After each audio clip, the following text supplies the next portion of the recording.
자, 오늘의 말씀 다니엘서 3장 21절부터 30절까지 말씀입니다. 우리 한 절씩 교도하겠습니다. 그러자 그 사람들을 겉옷과 속옷과 모자와 다른 옷을 입은 채 결박하여 맹렬히 타는 풀무불 가운데 던졌더라. 왕의 명령이 엄하고 풀무불이 심히 뜨거움으로 불꽃이 사드락과 메삭과 아벳느고를 붙든 사람을 태워 죽였고 이 세 사람 사드락과 메삭과 아벳느고는 결박된 채 맹렬히 타는 풀무불 가운데 떨어졌더라. 그때 느부갓네살 왕이 놀라 급히 일어나서 보사들에게 물어 이르되 우리가 결박하여 불 가운데에 던진 자는 세 사람이 아니었느냐 하니 그들이 왕에게 대답하여 이르되 왕이여 온수이다 하더라. 왕이 또 말하여 이르되 내가 보니 결박되지 아니한 네 사람이 불 가운데로 다니는데 상하지도 아니하였고 그 넷째의 모양은 신들의 아들과 같도다 하고 느부갓네살이 맹렬히 타는 풀무불 아기 가까이 가서 불러 이르되 지극히 높으신 하나님의 종 사드락 메삭 아벳느고야 나와서 이리로 오라 하매 사드락과 메삭과 아벳느고가 불 가운데에서 나온지라. 총독과 지사와 행정관과 왕의 모사들이 모여 이 사람들을 본즉 불이 능히 그들의 몸을 해하지 못하였고 머리털도 그을리지 아니하였고 겉옷 빛도 변하지 아니하였고 불에 탄 냄새도 없었더라. 느부갓네살이 말하여 이르되 사드락과 메삭과 아벳느고의 하나님을 찬송할지로다. 그가 그의 천사를 보내사 자기를 의뢰하고 그들의 몸을 바쳐 왕의 명령을 거역하고 그 하나님 밖에는 다른 신을 섬기지 아니하며 그에게 절하지 아니한 종들을 구원하셨도다. 그러므로 내가 이제 조서를 내리노니 각 백성과 각 나라와 각 언어를 말하는 자가 모두 사드락과 메삭과 아벳느고의 하나님께 경솔히 말하거든 그 몸을 쪼개고 그 집을 거름토로 삼을지니 이는 이같이 사람을 구원할 다른 신이 없음이니라 하더라. 왕이 드디어 사드락과 메삭과 아벳느고를 바벨론 지방에서 더욱 높이니라. 아멘. 네, 우리는 지난 시간에 얼굴빛이 싹 변해버린 느부갓네살이 풀무불을 7배나 뜨겁게 만들어서 새 친구를 던져버리라 이런 명령을 내리는 상황, 전체적인 상황을 함께 살폈습니다. 새 친구는 아마 그 자리가 마지막이 될 거라는 그런 사실을 알고 그곳으로 갔을 거예요. 왜냐하면 어떤 상황에서든지 이 새 친구가 우상 앞에 절을 할 수는 없기 때문입니다. 그리고 도저히 빠져나갈 수 없는 그런 절체절명의 순간이 드디어 찾아옵니다. 우리가 생각하는 일반적인 해피엔딩은 이렇게 막 왕이 저 새 친구를 죽여라, 풀무불을 7배나 뜨겁게 해라 막 그럴 때 하늘문이 갑자기 확 열리면서 하늘의 천군천사들이 확 내려와서 하나님의 준엄한 명령을 쫙 선포를 하고 느부갓네살에게 까불지 말라는 그 하나님의 메시지를 막 전하고 이런 뭐 판타지스러운 이런 일들이 펼쳐질 것을 상상할 수도 있겠지만 아쉽게도 그런 일은 일어나지 않습니다. 세계 최강의 느부갓네살 군대에서 최정예병들이 새 친구를 포박해서 풀무불로 끌고 가버리죠. 7배나 뜨거운 불로 들어간다는 것, 이것은 죽는다는 얘기예요. 그냥 말 그대로 죽는 거예요. 이게 얼마나 뜨거웠던지 22절 말씀을 보면은요, 이 세 사람을 불에 던져 넣은 사람들, 그 사람들이 그 불에 들어가지도 않았음에도 열기에 의해서 타 죽어버리는 그런 정도로 뜨거웠어요. 불 속으로 던져지는 그 순간, 아니 뭐 불 근처에, 불 속으로 던져지는 게 아니라 불 근처까지만 가도 죽을 정도였으니까 다 죽었다, 다 끝났다. 우리는 이 이야기의 끝을 알고 있습니다. 그렇기 때문에 풀무불에 던져지는 이 순간이 그렇게 긴장되지 않습니다. 오히려 이 장면 이후가 더 기대가 되죠. 하지만 그 자리에 앉아 있었던 사람들은 어땠을까요? 끌고 갔던 사람들이 불에 타 죽고 사드락과 메삭과 아벳느고라는 그 바벨론의 최고위직 공무원, 이 세 사람이 순식간에 불에 던져지는 그 상황에서 느부갓네살의 잔인함, 오금이 저리고 손에 땀을 쥐었을 거예요. 하나님께서 이 세 사람에게 딱 나타나셔서 갑자기 사드락과 메삭과 아벳느고의 귀에다 딱 대고 이렇게 속삭이는, 야, 뜨거운 거 같지? 야, 조금만 참아. 내가 다 세팅해놨어. 그러니까 조금만 있으면 천사들이 내려와서 냉수찜질 싹 해줘서 시원하게 해줄 거니까 걱정하지 마. 하나님께서 이렇게 말씀하셨을까? 안 했겠지. 절대 아니죠. 절대 아니에요. 세 사람은 그 자리에서 죽은 겁니다. 요나가 폭풍 가운데서 물에 던져지고 물고기가 덥석 물어갔을 때 요나가 속으로 뱃속에서 한 3일만 견디다가 나오자 그런 생각으로 물고기한테 잡아먹혔을까요? 아니에요. 그냥 죽은 거예요. 그 자리에서 옛사람이 다 죽어버린 거예요. 사드락과 메삭과 아벳느고는 이전까지 좋은 믿음의 소유자였습니다. 그런데 그 모습이 그 자리에서 죽었어요. 그러면서 좋은 믿음의 소유자에서 순교자의 믿음으로 그들은 다시 태어나는 거죠. 이 모습이 바로 윤리적인 신앙에서 성령의 신앙으로 옮겨지는 순간입니다. 사변적이고 정서적인 신앙에서 스스로를 낮추고 손해보는 행동하는 신앙인으로 바뀌는 모습이 바로 이 순간이에요. 죽음을 통과하는 거예요. 십자가를 통과하는 거죠. 오늘날 크리스천들이 경건의 모양은 있으나 경건의 능력이 없는 이유가 그들의 삶 가운데 십자가를 통과하지 않기 때문에, 그들의 삶 가운데 죽음을 체험하지 않기 때문이에요. 크리스천으로 살아가면서 단 한 번도 그리스도의 이름 때문에, 하나님 때문에 죽지 않았던 거죠. 진짜 성령을 체험하고 살아계시는 하나님을 따르면서 세상을 두려워하지 않는 신앙의 모습을 하기 위해서는 그리스도의 이름 때문에 죽어야 됩니다. 하나님의 영광 때문에 죽어야만 합니다. 내가 완전히 죽었다고 생각하는 그 순간 하나님을 향한 믿음의 끈을 놓지 않고 우리가 꽉 붙들고 있으면은 내가 죽고 내 안에 그리스도가 살아나는 놀라운 일이 우리의 삶 가운데 일어나게 되는 거죠.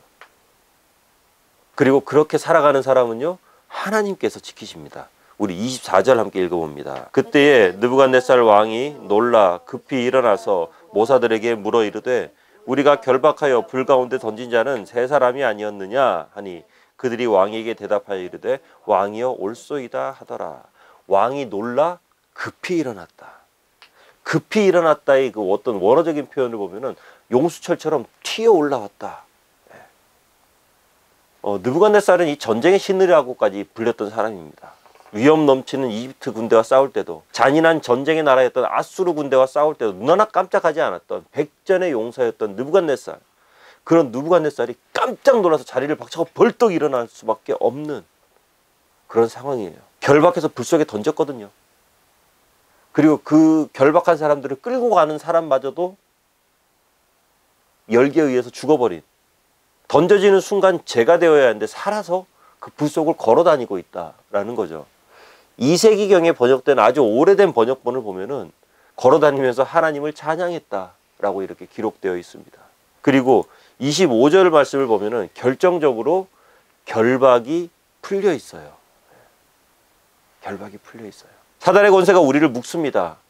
세상에서 꼼짝 못하게 만들어버립니다. 묶어버립니다. 우리의 힘으로 감당할 수 없습니다.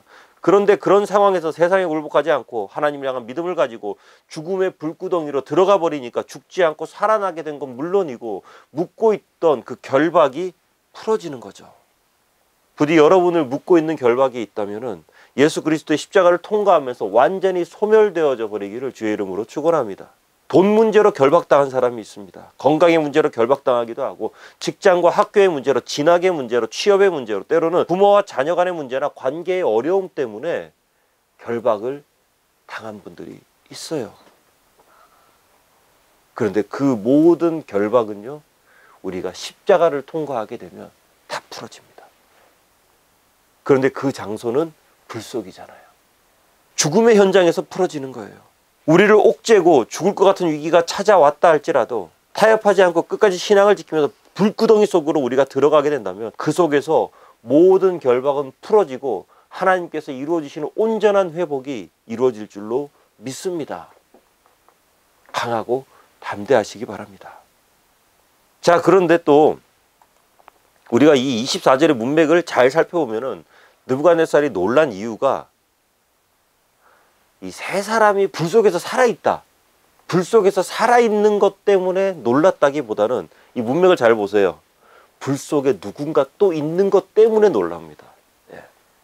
불 속에서 살아있는 것 때문이 아니라 분명히 셋밖에 안 던졌는데 저 안에 넷이 있다는 거죠. 게다가 25절 말씀을 보면은 그 모습이 마치 신들의 아들과도 같다. 그러니까 하나님을 모르는 느부갓네살이 사람의 형상을 향해서 할 수 있는 최고의 찬사, 느부갓네살 어떤 사람입니까? 세계 최강국의 최고 정점에 있는 사람입니다.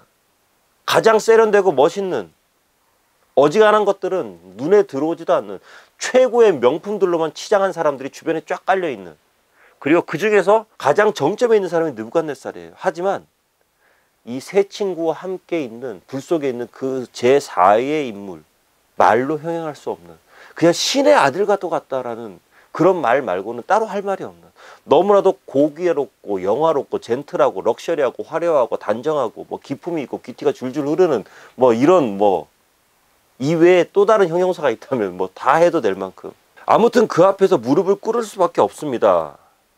느부갓네살은 바로 이 제4의 인물 때문에 벌떡 일어난 거예요. 그분의 모습 때문에 자리에서 벌떡 일어난 거예요. 오늘 우리가 이 스토리에서 주목해야 될 것은 이 세 친구의 믿음이 뭐 얼마나 좋고 불에 그을렸냐 안 그을렸냐, 몸에 탄내가 나냐 탄내가 나지 않냐, 뭐 이런 것도 물론 뭐 중요합니다. 그런데 그것보다 더 중요한 게 뭐냐면은 바로 예수님이 그들과 함께 하셨다라는 거예요. 불은 여전히 활활 타오르고 있죠. 불길은 너무나도 거세서 망설이지 않고 모든 것들을 다 태워버리겠다, 다 죽여버리겠다는 듯이 맹렬히 타오르고 있어요. 우리 주변의 고난들 역시 마찬가지입니다. 우리를 어렵게 하는 것들 역시 마찬가지입니다. 여전히 어렵게 하고 여전히 괴롭게 만들어요. 고난은 전혀 사그러지지 않고 점점 더 맹렬하게 우리를 고통 가운데로 밀어넣는 것 같습니다. 하지만 그 고난이 우리를 죽이지는 못합니다. 우리를 삼키지 못합니다. 바로 우리가 예수님과 함께 할 때, 예수님께서 우리와 함께 해주실 때, 우리가 그 예수님과 동행할 때 어떤 불길이 있다 할지라도 그 불길은 우리를 다치게 못한다는 것을 잊지 마시기 바랍니다. 이사야서 43장 2절의 말씀이 그대로 이루어진 겁니다. 함께 읽습니다. 내가 불 가운데 지나갈 때에 내가 너와 함께 할 것이라. 강을 건너갈 때에 물이 너를 침몰하지 못할 것이며 내가 불 가운데로 지나갈 때에도 타지도 아니할 것이요 불꽃이 너를 사르지도 못하리니. 아멘. 우리는 불꽃 가운데로 지나갈 수밖에 없습니다. 우리는 물 가운데로 지나갈 수밖에 없습니다. 그런데 침몰하지 않습니다. 타지 않습니다. 모든 사람들이 다 죽을 거라고, 모든 사람들이 다 망할 거라고 얘기하는 그 길로 우리는 갈 수밖에 없습니다. 왜냐하면 이 세상 사람들과 다른 길을 걸어가는 사람들이기 때문입니다. 하나님께서 우리의 삶을 이끄시면서 물로부터 열애시켜주고 불로부터 열애시켜주지 않으세요. 그 가운데로 지나가도록 하십니다. 그런데 침몰하지 않고 불 가운데서 옷깃 하나 타지 않는다는 것이죠. 사랑하는 성도 여러분, 하나님의 사람도 아픕니다. 시험에서 떨어지고 여러 관계에서 어려움을 당하면서 때로는 너무나도 외로워요. 세상이 무섭고 두려워요. 하지만 그 상황 가운데에서 그 어려운 것들을 보지 않고 우리의 눈이 하나님께 고정된다면, 그 어려운 상황을 보지 않고 우리와 동행하시는 그 예수 그리스도에게 우리의 시선을 고정시킨다면 그 고난을 하나님께서는 우리의 축복으로 바꿔 주실 줄로 믿습니다. 느부갓네살은 세 사람과 함께하는 예수님을 봤을 때 오늘 본문에는 물론 나와 있지는 않지만 아마 무서워서 덜덜 떨지 않았을까. 아니, 무섭다, 경외로워서. 우리는 세상을 두려워할 수 있습니다. 그런데 세상은 예수님을 두려워합니다.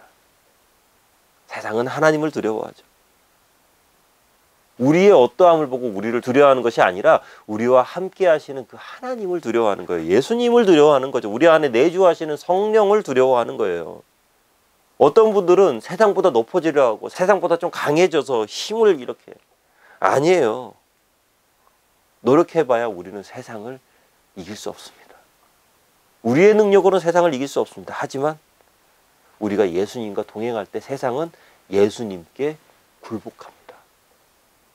사실 지금 느부갓네살이 마지막까지 저항하던 유다마저 굴복시키고 난 다음에 이런 엄청난 행사를 치르고 있는 거잖아요. 예전에는 좀 두려웠습니다. 그 유다의 야훼가, 다니엘이 믿는 그 하나님이라는 그 신이 좀 두려웠어요. 그런데 싸워보니까 나보다 약하거든요. 세상 두려울 것이 없는 거죠. 그래서 야훼의 신탁을 완전히 뒤집는, 야훼의 신탁은 머리가 황금이고 그 다음에 은이고 동이고 이렇게 갔잖아요. 그게 바로 하나님의 신탁이었는데 그걸 완전히 뒤집는 거대한 신성, 황금 신성을 직접 만들어서 자신의 위대함을 세계 만방에 떨치려고 했는데 본전도 찾지 못한 채 지금은 그 제4의 인물 때문에 두려움에 떨고 있는 거죠. 26절 말씀을 보니까 느부갓네살이 불 앞에서 이야기합니다. 위풍당당한 왕의 모습이 아니라 예수 그리스도의 권위에 굴복당한 비참한 패배자의 모습으로 덜덜 떨면서 얘기하는 것과 마찬가지예요. 우리 함께 읽어보겠습니다. 느부갓네살이 맹렬히 타는 풀무불 아귀 가까이 가서 불러 이르되 지극히 높으신 하나님의 종 사드락 메삭 아벳느고야 나와서 이리로 오라 하매 사드락과 메삭과 아벳느고가 불 가운데서 나온지라. 아멘. 자 보세요. 지극히 높으신 하나님의 종. 얼마 전까지만 하더라도 유다를 짓밟으면서 그 하나님은 내 밑이다.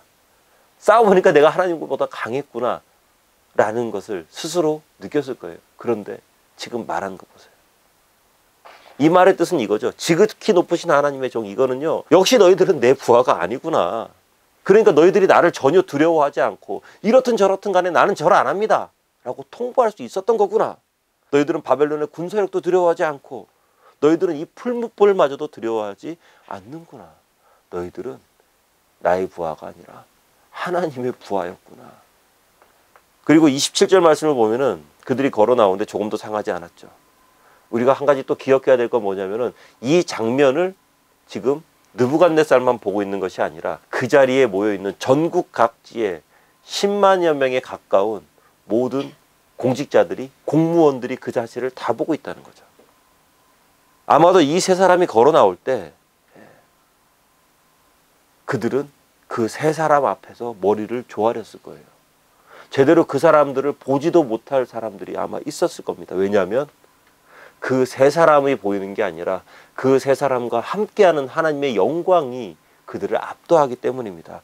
고린도후서 4장 11절 말씀 함께 읽어봅니다. 우리 살아있는 자가 항상 예수를 위하여 죽음에 넘겨짐은 예수의 생명이 또한 우리 죽을 육체에 나타나게 하려 함이라. 아멘.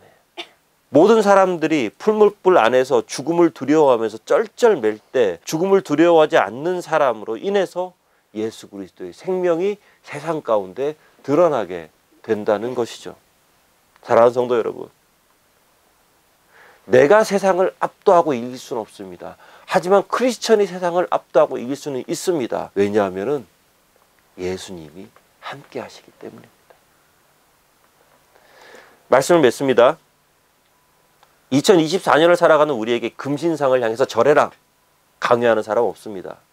그런데 우리는 더 많은 우상에 둘러싸여서 살아가고 있어요. 우상이 뭐 거창하게 막 번쩍번쩍하게 세워놓고 막 그게 우상이 아니거든요. 우상은 하나님보다 우선순위에 있는 모든 것들이 다 우상입니다. 다른 일을 하다가도 그 얘기만 들리면 막 귀가 막 이렇게 눈이 번쩍 뜨이는 그것이 바로 우상인 거죠. 어떤 분에게는 이 운동이 될 수도 있습니다. 테니스나 뭐 축구 예배를 드리면서 이렇게 딱 앉아 있는데 갑자기 말씀과 성령이 집중하는 것이 아니라 내 눈앞에 막 넓은 필드가 확 보입니다. 그러면서 그 필드에서 딱 소리 내면서 쭉 뻗어나가는 골프공이 막 눈앞에 그려지고 그게 우상인 거예요. 다른 게 우상이 아니라. 기도하면서 이렇게 눈 딱 감고 기도하면서 하나님의 음성에 집중하면서 하나님과의 대화를 시도해야 되는데 눈을 딱 감고 기도를 시작하면 눈앞에 자꾸만 이 주식과 코인의 차트가 막 이렇게 눈앞에 막 어른어른거려요. 그렇다면은 그게 이미 우상이 되어 있을 가능성이 굉장히 높아요. 우상은 평소에는 잘 모릅니다. 그런데 결정적인 순간에 한 번의 선택에서 그것을 내려놓지 못하면은 그것이 우상이거든요.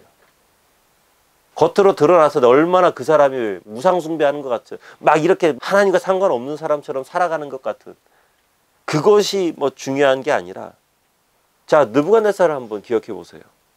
하나님을 믿는 신앙을 포기하라고 얘기하지 않았습니다. 너희들 지금부터 하나님 믿지 말고 마둑을 믿어야 돼, 나를 믿어야 돼 하면서 느부갓네살이 겁박하지 않았습니다. 뭐라고 말했나요? 한 번만 절해라. 여기에서 다시금 막 오케스트라, 합창단 다시 한 번 더 쫙 하면서 불꽃 막 튀기고 할 테니까 그때 눈 딱 감고 한 번만 너희들 절하면 된다. 한 번. 10만 명 가운데 딱 섞여가지고 고개만 한번 까딱하고 다시 가서 예수님 믿으면 된다고 얘기하는 거죠. 네. 오늘날 우리에게 사단이 요구하는 것이 바로 이겁니다. 교회 나가지 말라고 하는 것이 아니죠. 교회 나가서 한 번만 빠지라는 거예요. 매주 빠지지 말고 예배 잘 드리고 헌신도 많이 하고 주의를 향해서 많이 이렇게 하라는 거예요. 그런데 사단이 원하는 타이밍 때 한 번만 딱 빠지라. 한 번만. 교회 다니면서 적당히 다른 사람 험담도 조금 하고, 교회 다니면서 적당히 일하고, 교회 다니면서 적당히 조금 이렇게 한 번만 속이고 돈도 많이 벌으라는 거예요. 돈 많이 벌어서 헌금 많이 하고 교회 짓고 얼마나 좋아요. 한 번만 하라는 거죠. 사단의 계략입니다. 그게 바로 한 번만이 우상이 되는 거죠. 그리고 얼마나 많은 크리스천들이 그 한 번만에 쉽게 무너지는지 모릅니다. 세상이 크리스천을 우습게 보는 이유는 경건의 모양이 없어서가 아니에요. 경건의 능력이 없어서죠. 건물의 크기와 성가대의 찬양과 친절한 웃음 굉장히 중요합니다. 그런데 그 안에 내주하시는 성령이 없다면 빈 껍데기잖아요. 예수 그리스도의 동행이 없다면, 크리스천이 세상 사람들과 똑같은 레파토리로 무너져 버린다면 다를 게 뭐가 있어요? 세상 사람들이 힘들어하는 것에 우리가 똑같이 힘들어한다면 우리는 구별된 삶을 살아가는 사람들이 아니잖아요. 돈과 섹스와 명예와 직장과 탐욕으로 무너지는 세상이잖아요. 그런데 크리스천도 그들과 똑같은 것으로 무너져 버린다면 얼마나 비참합니까? 사랑하는 성도 여러분, 오늘 이 사드락과 메삭과 아벳느고 이 세 사람 때문에 역사상 메소포타미아 시대 때 만들어진 최고의 건축물이, 우상이 지금 무너졌어요. 이 세 사람의 믿음으로 인해서 우리 역시 우상을 무너뜨릴 수 있습니다. 이 세상의 우상을 무너뜨릴 수 있어요. 부디 오늘 이후로 경건의 능력으로 무장하시길 축복합니다. 그럴 때 나 혼자 외로이 걷는 것 같지만 세상 사람들이 보기에는요, 나는 외롭게 혼자 가는 것 같은데 세상 사람들이 보기에는 제3의 인물이 나와 함께 있는 거예요. 나는 혼자 외로이 싸움하는 것 같은데 세상 사람들이 보기에는 저 사람은 예수님과 동행하는 거예요. 그렇게 본다는 것이죠.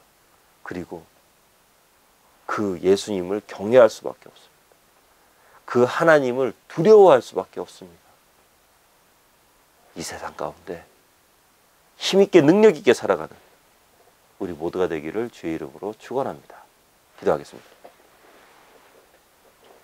하나님, 우상 앞에 굴복하지 않고 절하지 않고 굳건한 믿음을 가지고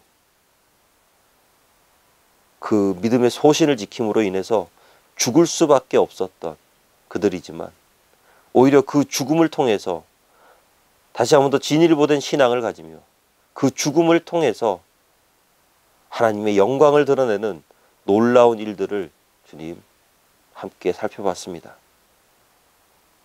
이 세상 가운데 그리스도의 이름을 가지고 하나님과 성령의 능력을 가지고 살아갈 때 때로는 외롭고 힘든 것 같지만 우리 주변에 언제나 예수님이 함께 있다는 사실을 잊지 않고 강하고 담대하게 살아가는 우리 모두가 되도록 하여 주시옵소서. 그리고 그런 삶의 모습을 통해서 내가 죽는 그 자리에서 그리스도의 십자가만 세워지는 은혜로운 삶을 살아가도록 하여 주시옵소서. 예수님 이름으로 기도합나이다. 아멘.